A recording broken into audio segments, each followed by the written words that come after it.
Hey Pisces, welcome to your reading. My name is Shay, and we're going to go ahead and hop right into your cards for the month of September. So, off bat, okay, there's definitely some pressure going on in the month of September. You may be very worried, you may be a little stressed out, just trying to figure things out, trying to figure out what's really going on, but you're kind of sorting it out because for the rest of the month, for the most part, you're going to have a very positive month. There may be some type of disagreement with someone in your life.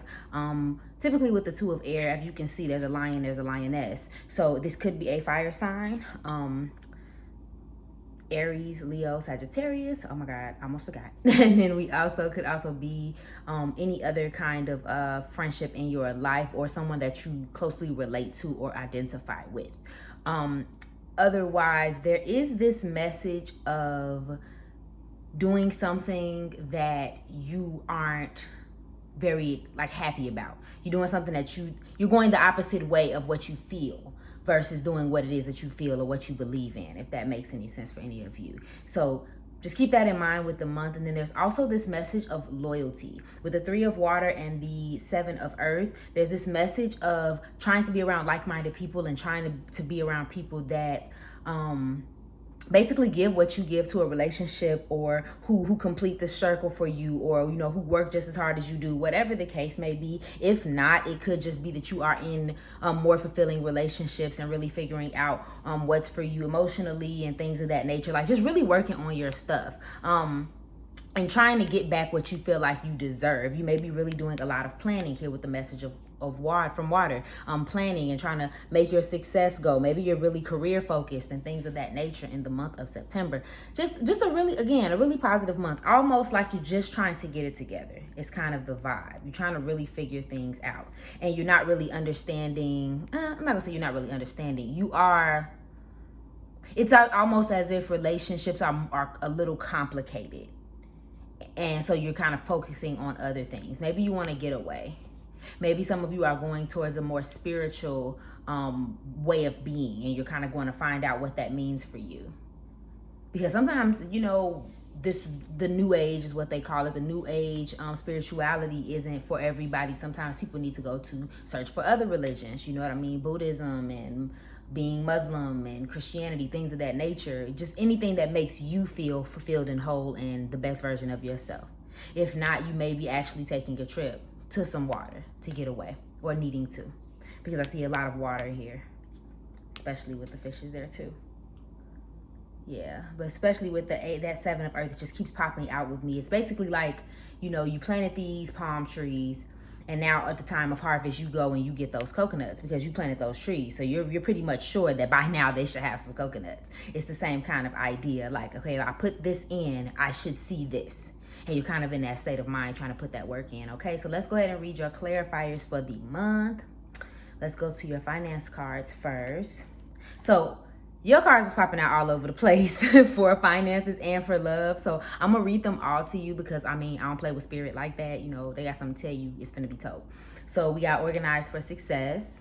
Okay, do not let the word organize intimidate you, as it is simply a way for you to ensure clarity of purpose. Organizing your thoughts, reports, your living and workspace, your finances will help you know and plan your next action steps. All of what we said, you're just trying to get organized. You're trying to plan out, what do I want to see in my life?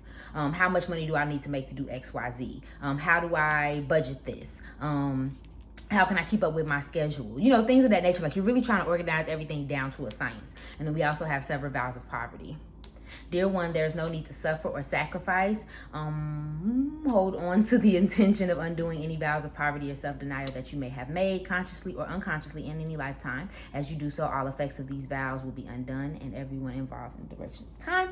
So I'm going to just say overall with that, like I always tell people when I pull that card for them in a reading, if you think you broke, you're broke. Whatever you believe about your financial situation is what actually appears. That's why it's very important to be careful about the things that you say to yourself and how you say those things to yourself, and so on and so forth. There's also the possibility of an employment change. This randomly popped up. Some of you may be changing jobs. That can be signified there too. You're just on the go. You're on the move. You're trying to figure everything out. or you may just be wanting to change jobs or wanting to do something new that you haven't done before. You also got let go of guilt. Some of you may be holding on to guilt, whether it's this disagreement, whether it's this pressure, maybe it's this guilt between, you know, somebody that you are dealing with, some type of guilt that you're holding on to. And sometimes, I don't know, I feel like it's also the guilt of a decision that you made, you know, and I don't really have too many words on that. It's really on you. You only know what's best for you. If you know that the decision that you made was genuinely best for you, then there's no need to feel, you know, bad about it. If it is something that you feel like, okay, I might have been wrong in that situation, free yourself. You're only holding yourself back, or if there's no way to rectify the situation, if there's no way to make the situation better, and you have tried, there's no need of holding on to guilt, because the only thing it does is hold you back and make you feel worse and worse on a daily basis. So I encourage you, Pisces, to let that go if that's something that you are struggling with. Power of prayer. Make sure that you are praying to the divine. Sometimes you got to give stuff up to God. You know, I know myself, sometimes I have a tendency to just be like, you know what? God, I don't know what to do with this. So I'm pretty sure you know what to do with it, or you know what's for my highest good. You know, again, if you believe in the universe, whatever it is you believe in, you give it up to the universe, you give it up to God, you give it up to whatever your higher power is. And sometimes that's all you can do. Sometimes that's all they need you to do. Because I think as humans, we have a tendency to try to control every aspect of everything instead of just letting things flow. You know what I mean? Like, again, you know, prayer without works is dead as well. So make sure that if you have a mission or something that they're telling you to do or guiding you to do, to definitely do that.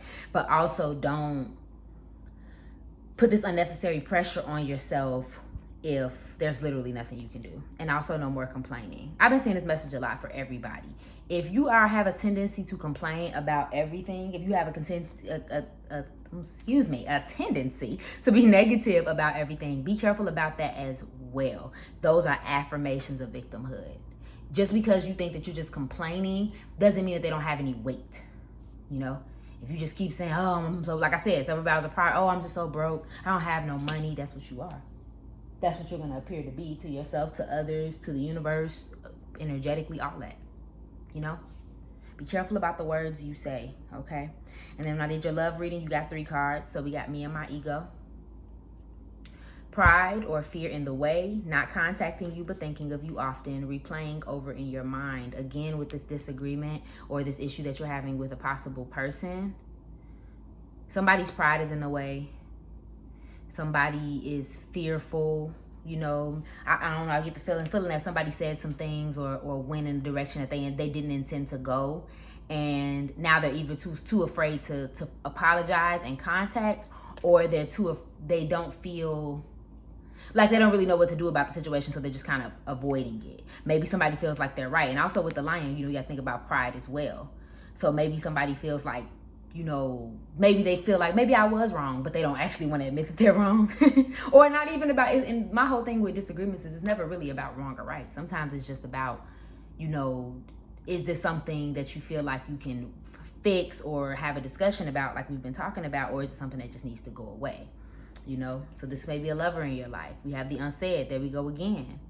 Showing I love you or like you without physically saying it, didn't say it yet. So again, there may be someone that you may be dating who isn't really speaking up about how they really feel. Again, with this pride, I just really think it's a disagreement or a loss of contact. And some people aren't talking. Oops. Or if they are talking, it's a lot of not saying what they really mean or saying things that they don't mean versus saying what's really important. And it really could just be that some of you are in a sweet relationship and they haven't said I love you yet and you just waiting for them to say it. But I don't really pick up that energy. I really just think it's someone not speaking. And there's also the other. An admirer from afar, a fork in the road, option, interested, other man or woman. So again, there's someone that could be admiring you. There is somebody who is still thinking of you and who wants to have a conversation with you. But someone in this situation, whether it's that party or yourself, is so-so. I feel like someone's just not interested in it, and if they are interested in it, it's something in the way for it to be rectified. But watch out for a person that's in the background. I really don't think this is something that's going to get rectified in September. If it does, great, because with this 3 of water, there's that possibility. But I just think you may be too focused on what you have going on to you know, to really see that as an option. So let's see if I can get you some advice. What advice do you have for Pisces for September 2020? Any advice for Pisces in September 2020? What advice do you have for the zodiac sign Pisces in September 2020? Keepers of the earth, you are not alone. The ancient ancestors stand beside you. Let's see if I can get something from the Moonology deck. Oops. Okay, what does Pisces need to know about September 2020? Any other messages for Pisces in September 2020? Ooh, 2 of them. Excuse me. We have, it's time to take action. New moon in Aries. See, we go right back again with this action. You pushing. You pushing, you doing stuff. If you've been waiting on something, it's no longer time to wait. That is your, you know what I mean, your message, your sign to just go ahead and go and do what you need to do, okay? And then we have your dreams need a practical plan. Back to that plan. What we keep saying? The tarot do not play, y'all. Back to this practical plan. If you're planning something, or if you want something and you haven't quite organized yourself, it is like completely important for you to do that right now, because that's the only way it's going to come to fruition, okay? But that's all I have for you, Pisces. Thank you so much for watching. If you resonated with this reading, please go ahead and like, share, comment, subscribe below. I love you, and I hope you're having an amazing day. Bye.